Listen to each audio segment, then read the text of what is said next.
This is Mr. Evans, and today's video is going to be called Gears, Joints, and Motion Link.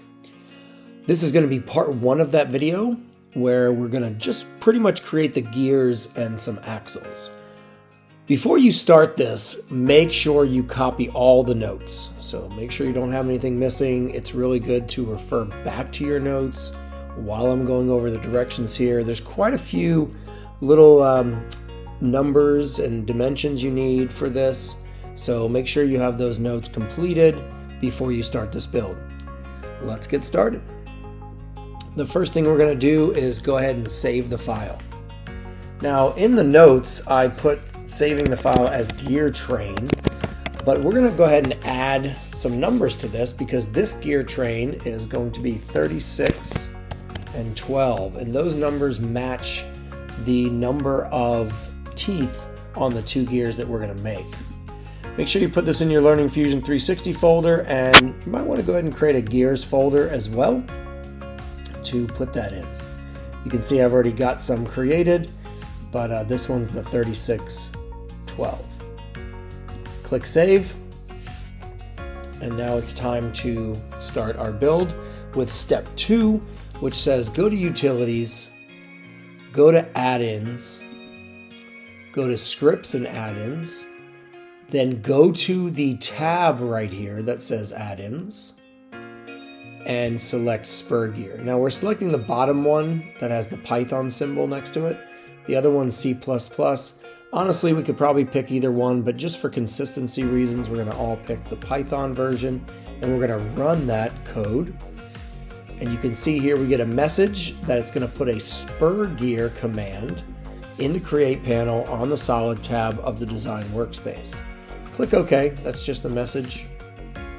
And now we're actually ready to go to step 3, which is to go to that Solid area, go to the Create menu, and then there we can select spur gear. Now as soon as we select this, you're going to want to have those notes in front of you. We're going to have to change some numbers in the dialog box.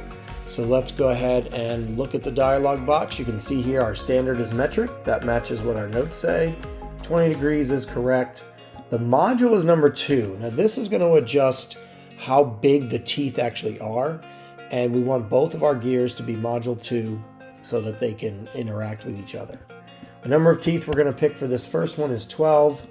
We're going to go ahead and set the backlash. This is this has something to do with the curve on the edge of the teeth. It just works better with a little backlash for 3D printing purposes. We're also going to set the root fillet radius for 0.9. That's this little fillet on the bottom of the gear teeth here as they transition into each other. The gear thickness we're going to leave at 10, and the hole diameter, let's go ahead and set that to 12. You can see now our pitch diameter is 24, just something to note. You can put that in your notes for this first gear, and we can go ahead and click OK. And there we have our 12 tooth gear. You can see that we automatically created a component called spur gear 12 teeth, and it placed it on the XY plane, and it started it at the origin. So if I take a look at the top view, you can see it's built right around the origin. So that's our first gear.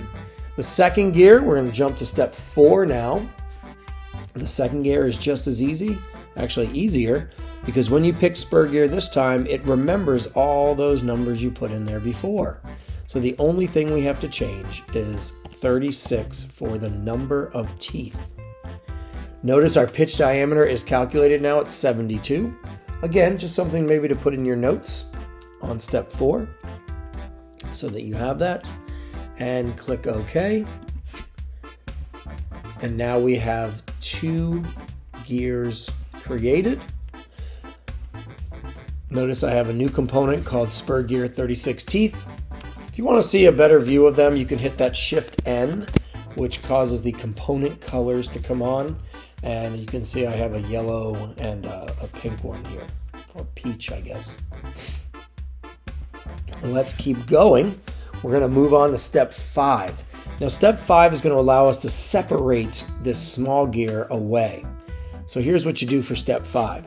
You're going to go to right click on the spur gear with 12 teeth, or the smaller gear, we're going to right click on that over here in the browser.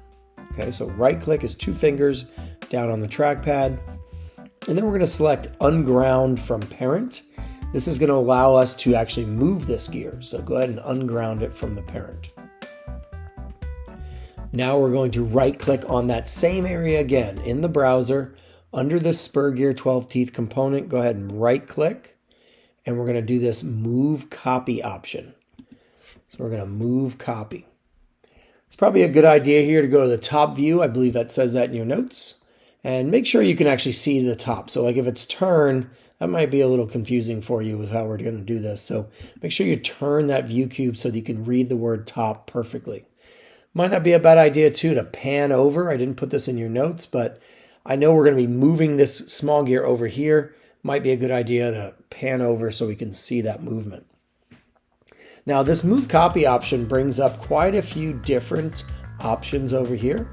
We have move types, free move, translate, there's rotate, we're going to need that in a little bit, and a couple other ones.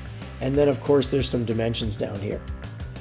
Let's go ahead and choose the free move, which should be automatic. That's the default setting for this tool. And let's look at our notes. It says, I want to change the X distance to 48.5. Now let's talk about how I got that number. We mentioned talking about the, or writing down the pitch diameter for the 2 gears. What you can do is subtract the larger gear, subtract the smaller gear from the larger gear. So 72 minus 24, you end up getting 48. And that'll tell you the perfect distance that you can move these apart to have the teeth line up. But 48 is a little too close. It keeps the gears too tight. So that's why we picked 48.5, just to be a little bit bigger, a little bit further apart so the teeth aren't so tight together. Now take a look right here. We're going to move to the rotate. Again, looking at my notes, we're going to change our move type to rotate. And then for the axis, it wants you to select an axis now. We're going to select the inside circle of the smaller gear. So click on that and turn that 15 degrees. 15 degrees for the angle, and then hit return or click OK. Perfect. We've got our 2 gears with the teeth lined up, not really touching, and they look like they'd be just close enough where they can mesh together easily and move, but far enough away that they won't jam into each other. Let's move on. Let's move on to step 6. Now step 6 is actually kind of an extra step on this. We want to mark the teeth that are lined up here. Really, it's the tooth and then the groove here. We want to line that up and make sure we can recognize it. So in order to do that, we're going to create a circle on each of them. So we want to start by activating the larger gear first. So we'll activate the larger gear, the one with 36 teeth. Notice when I activate it, the smaller gear gets grayed out a little bit. If I hit the escape key too, it'll bring the color back. When you click on that and activate it, it kind of chooses it, it selects it. So if I hit the escape key, anytime you don't want something selected, you can hit the escape key. So now that we have this set up and activated, we can go ahead and hit the C key for center diameter circle. And it wants us to select a plane or a face. We want to select the face on the top of this gear. So we're just going to click right on this thick part of the gear. And right away, we're going to get this message about capturing or reverting the position. Well, we just moved the small gear, so we want to capture that position. And you can click that right here.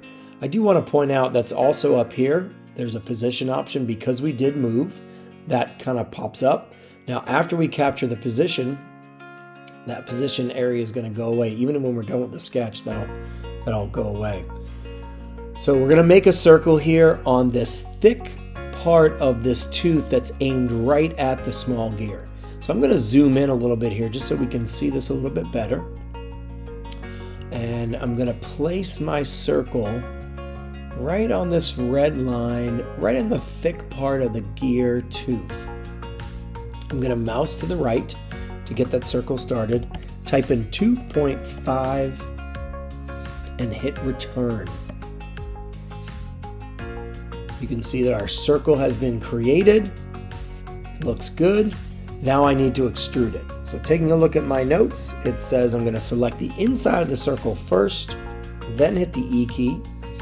That is one way to do it. Type in a -10, because that's the thickness of our gear, and then hit return. Notice I have a nice circle cutting all the way through my large gear, and that shows me the point that lines up, shows me the point that lines up with the smaller gear. I'm going to go back to my top view the way I had it, because we want to do the same thing now with the smaller gear. So again, following my steps. And by the way, in your notes, you have a little picture of this if you needed a little help with this, so you can see what we're actually trying to do. So we're going to activate our smaller gear, the spur gear with 12 teeth. And you can see that it's right here. I'm going to hit that escape key so you can see the color pop up. There we go. And we're going to hit the C key again for circle. We're going to pick the top of this smaller gear now. So just click on the thicker area here is the easiest place to click. Now it's going to do this thing where it turns it kind of weird, but that's because we rotated it 15 degrees. So it makes it seem like there's like a new origin here, kind of at a different angle. It's okay. We're not going to even worry about that, because we're going to zoom in and we're going to draw that circle right here. And where exactly you put it is not super important, as long as it's where this tooth is pointing to and it's thick enough in the middle that it doesn't cut out any part of our gear. So click, mouse to the right, type in 2.5, hit return, and then same thing we did in the other one. Let's go ahead and click on that circle, hit the E key, put in a -10, click OK. If I do my home view, you can see that I have both gears with those circles cut out and they're right lined up with each other. So that is exactly where we want to be. Let's move on to step 8. We're going to go ahead and do step 8 and 9 and 10. And then I'm going to go ahead and stop this video and let you do the rest of it on a different video. So here we go. Step 8 says to activate the root component. So that's this main component here where it says gear train 3612. Activate that. Then it says I'm going to create a new component. Now, new component's in two places. Up here in this assemble menu, see where it says new component, or it's in the create menu. Right there. So either way you want to go, I'm going to go over here to the assemble menu. New component, and then I'm going to change the name. So I'm going to type in where it says name, and I'm going to put in there small axle. And hit return or click OK, either one. And you can see here that I have a small axle component created. Continuing to follow the notes, we hit the P key for project, and it tells me to pick the XY plane. Now, because we have so much going on right here, there's a couple different ways we can do this. We could go to the origin folder that's in this small axle area, and we can click on that XY plane right there. The other thing we could do is we could hide the two gears so they're out of the way, and that way I can pick that XY plane as well. So either one of these would be a good idea. So I'm just going to go ahead and hide them, click the XY axis like that, and I'm going to bring them back because I do need them for this next step. Now in the notes, it says I want to select the small gear circle. Now we're not talking about these little circles that we just made here. We're talking about the small gear and the inner circle. So let's go ahead and click on that inner circle. And it doesn't seem like it does much, but it actually will make it purple so that we can select it with our new component. So if I click OK, you can see I have a purple circle now around there and even a purple point in the center. Next step is O. This is offset. So I hit the O key. Offset is now active. And again, you click that same circle. Now that we projected it, we can click it. And we get this red ring around it. We want to change the distance of that ring to a -0.5. We want to make our axles just a little bit smaller than our gear so that it can spin easily but not be too loose where it wobbles around. Go ahead and click OK. And then you can see we have this new area. And last step for this one is to click inside of there. Actually, it does tell me to activate the E key first. So let's do that. Let's make sure we follow the directions exactly the way they were written. So I hit the E key. Then you can pick the small axle. That's the inside area, inside of our gear there. Click. We type 15 and hit enter. When you do that, it doesn't seem like it does much, although it did create this turquoise shaped circle there. So let's go to our home view, see what happened.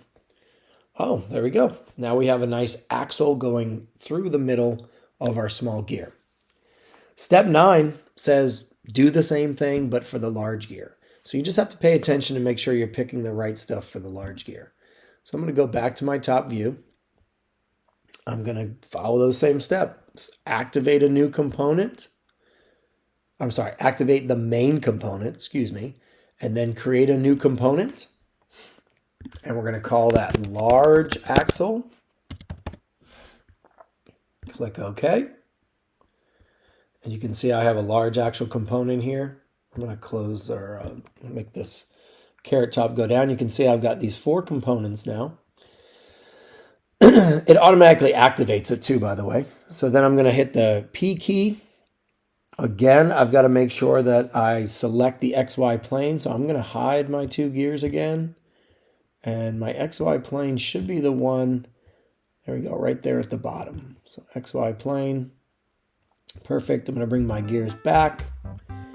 And I need to click on the inside of the large gear this time. So this circle right here, I click on that. Click OK, it turns purple. Then I'm going to hit O for offset. Click on that. Put a negative 0.5. Click OK or hit return, either one. And then following the steps, we hit the E key. Select the inside of that circle. I'm going to have to tilt this a little bit because it's not letting me select it. There we go. Inside, and we're going to type, it deselected my box here, so let me just reselect it. I'll type 15 and hit return. And there's our large axle. We have one more step on this video, and then I'm going to stop the part 1 of this video so you can get caught up and maybe go back if you need to, and then I'll go ahead and have you move on to part 2. So the last thing we need to do for part 1 is we want to ground those 2 axles because we want our gears to spin, but we do not want the axles to move. So we're going to actually go to the small axle, right click on it, and instead of unground to parent, we're going to ground to parent, and it puts this little anchor on it. We're going to do the same thing for the large axle. Now make sure you pay attention. We're not doing that to the gears. We're doing that to the 2 axles. I'm going to activate my main component or my root component so I can see all these different colors here. And there you go. We've got our 2 gears created, 36 and 12. We have our 2 axles in the middle there. And we even have some circles to show how these gears line up and where they start. All right. Good luck on this. I'm sure you can do it. Once you're done with this video and you feel like you're ready, move on to video number 2.